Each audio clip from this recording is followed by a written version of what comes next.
رمضان کے نام سننے سے ہم لوگوں کو صرف ایک چیز سمجھ میں آتا ہے کہ صبح میں سحری کرنا ہے، شام میں افطار کرنا ہے، دن بھر بھوکا رہنا ہے۔ تو کیا صرف اور صرف بھوکے رہنے کا نام رمضان ہے؟ بیوہ ہے، آس پاس میں لوگ ہیں، اس کو دیکھیں کہ کون حاجت مند ہے، کون بھوکا پیاسا ہے، کون کس کو کس چیز کی حاجت ہے، اس کی ہم مدد کریں۔ عبد الرحمن اور آپ دیکھ رہے ہیں آزاد رپورٹر جمشید پور۔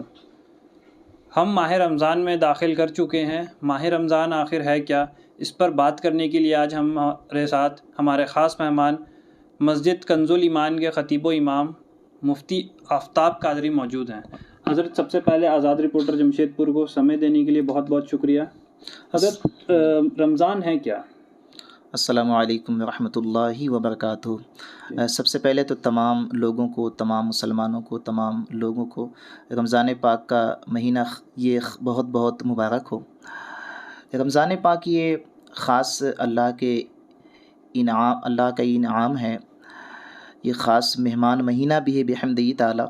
یہ مہینہ عبادت الہی خاص بجا لانے کا مہینہ ہے، دعا کی قبولیت کا مہینہ ہے، اللہ عز و جل کو خوش کرنے کا مہینہ ہے۔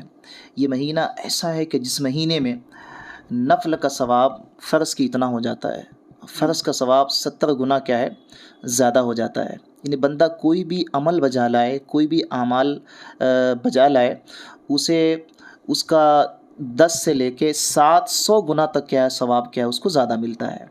تو یہ خصوصاً کیا ہے عبادت کا، ریاضت کا خاص مہینہ ہے، تلاوت کرنے کا مہینہ ہے، تسبیح و تحلیل کے کرنے کا مہینہ ہے، الحمدللہ عز و جل۔ حضرت رمضان کے نام سننے سے ہم لوگوں کو صرف ایک چیز سمجھ میں آتا ہے کہ صبح میں سحری کرنا ہے، شام میں افطار کرنا ہے، دن بھر بھوکا رہنا ہے۔ تو کیا صرف اور صرف بھوکے رہنے کا نام رمضان ہے؟ جی ایسا نہیں ہے، بھوک پیاس تو اپنی جگہ ہے، بھوک پیاس تو ہم سہ لیتے ہیں، لیکن ایک تعداد لوگوں کی ایسی ہے کہ بھوکے پیاسے ہوتے تو ہیں لیکن وقت ان کا ضائع ہوتا ہے، ساتھ ہی ساتھ کچھ کھاتے نہیں ہیں، پیتے نہیں ہیں، بھوک پیاس کو وہ سہ لیتے ہیں لیکن اپنی زبان، اپنے کان، اپنی آنکھیں، ان اعضاء کو گناہوں سے بچا نہیں پاتے۔ ایک تعداد ایسی لوگوں کی ہے جو روزہ نہیں رکھتی، ایک تعداد ایسی لوگوں کی ہوتی ہے کہ نمازوں تک وہ نہیں آتے، تراویح کی نماز کو بھی نہیں آتے۔ الحمدللہ عز و جل مسلمانوں کی اکثریت مسجد میں ہوتی ہے، الحمدللہ عز و جل، لیکن ایک تعداد ایسی بھی ہوتی ہے جو گناہوں میں ملوث ہوتی ہے۔ کیا ہے کہ بھوکے ہیں، پیاسے ہیں، لیکن زبان کا غلط استعمال ان کا ہوتا ہے، آنکھوں کا غلط استعمال ہوتا ہے، کان کا غلط استعمال ہوتا ہے، تو اس کی اجازت اسلام نہیں دیتا۔ یہ سب کام جہنم میں لے جانے والے ہیں۔ حضرت آپ نے تراویح کا ذکر کیا، تراویح کیا ہے؟ تراویح کی نماز یہ سنت مؤکدہ ہے، یہ مکمل مہینے ادا کرنا ہے، 10 دن یا 5 دن سے نجات نہیں ملے گی۔ لوگ یہ سمجھتے ہیں کہ ہم نے 10 دن تراویح کی نماز ادا کی، اب کیا ہے کام بن گیا، تو یقیناً اتنے دن کا ثواب تو آپ کو ملے گا، بقیہ جو دن ہیں اس کا کیا ہوگا؟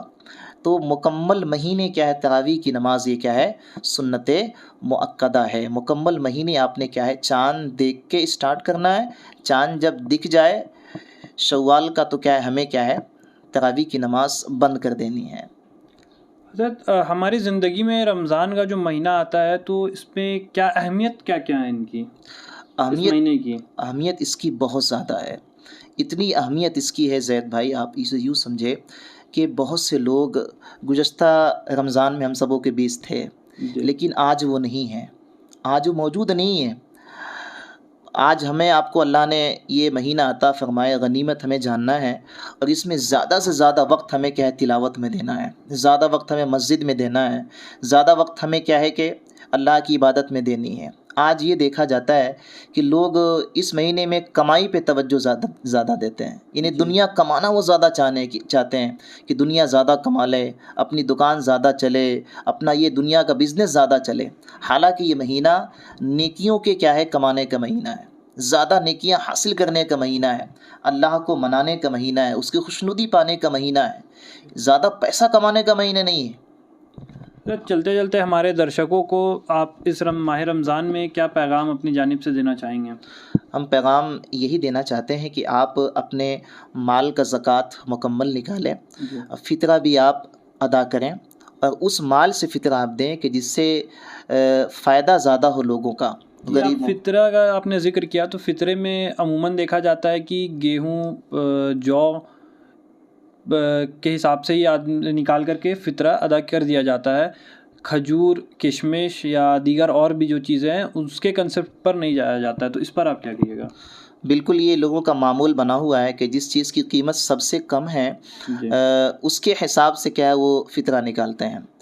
تو کوشش یہ کیا جائے، بالکل ہو جائے گا، لیکن کوشش یہ کیجیے کہ جس سے غریبوں کا فائدہ زیادہ ہو. جیسے کشمش کے حساب سے اس کی قیمت کے حساب سے آپ نکالیں گے تو اس سے مستحقین کا فائدہ زیادہ ہوگا. کھجور کے حساب سے آپ نکالیں گے تو مستحقین کا فائدہ زیادہ ہوگا، نیکیاں بھی انشاءاللہ آپ کو زیادہ ملیں گی. تو یہ جو سوچ بنی ہے لوگوں کی کہ جو کے حساب سے دینا ہے یا گیہوں کے حساب سے دینا ہے، فطرہ تو ان کا ادا ہو جائے گا، لیکن فائدہ زیادہ کشمش کے حساب سے دیں گے تو زیادہ ہوگا، کھجور کے حساب سے دیں گے تو زیادہ ہوگا. لوگ اس کو جانتے نہیں، توجہ نہیں دیتے. تو آپ اس حساب سے دیں گے انشاءاللہ تو مستحقین کا فائدہ کیا ہے زیادہ ہوگا. کسے دینا ہے یہ ہم سلیکٹ کیسے کریں گے؟ دیکھیں، جو فطرہ زکوٰۃ تو آپ نے اسی کو دینا ہے جو مستحق ہے، یعنی جو اس کو لے سکتا ہے، جس کو لینا جائز ہے. اب کوئی خود مالک نصاب ہے، اس کو آپ دیں گے تو اس کا لینا جائز ہوگا ہی نہیں. آپ دیں گے تو آپ کا زکوٰۃ ادا ہی نہیں ہوگا. تو مستحق کی زکوٰۃ پہلے آپ اس کی تحقیق کریں، تفتیش کریں کہ بندہ زکوٰۃ کا مستحق ہے یا نہیں. مستحق ہے تو آپ اس کو زکوٰۃ دیں، انشاءاللہ زکوٰۃ آپ کی ادا ہو جائے گی انشاءاللہ عز و جل. ساتھ ہی ساتھ یہ جو اسلام ہے نا، مذہب اسلام، یہ اخوت کا، محبت کا، یہ بھلائی کی تعلیم دیتا ہے، انسانیت کی تعلیم دیتا ہے. دیکھیے، خاص اس مہینے میں مسلمان پوری دنیا میں کیا ہے، لاکھوں لاکھ لوگوں کی مدد کرتے ہیں، انسانیت کے کام آتے ہیں. بھوکوں کو کھانا کھلاتے ہیں، پیاسے کو پانی پلاتے ہیں، افطار کا انتظام کرتے ہیں، اناج کا انتظام کرتے ہیں، لباس کے انتظام کرتے ہیں، اپنے مال کا زکوٰۃ دیتے بحمدہ تعالیٰ. تو یہ مہینہ بہت ہی کیا ہے کہ خاص مہینہ ہے، نیکیاں کمانے کا مہینہ ہے، لوگوں کی مدد کرنے کا مہینہ ہے، لوگوں کے کام آنے کا مہینہ ہے. یتیم ہے، بیوہ ہے، آس پاس میں لوگ ہیں، اس کو دیکھیں کہ کون حاجت مند ہے، کون بھوکا پیاسا ہے، کس کو کس چیز کی حاجت ہے، اس کی ہم مدد کریں، ان کی دعائیں لیں. انشاءاللہ عز و جل ان کی دعاؤں سے دین و دنیا کی بھلائیاں حاصل ہوگی انشاءاللہ عز و جل. آزاد رپورٹر جمشید پور کو سمے دینے کے لیے بہت بہت شکریہ. جزاک اللہ.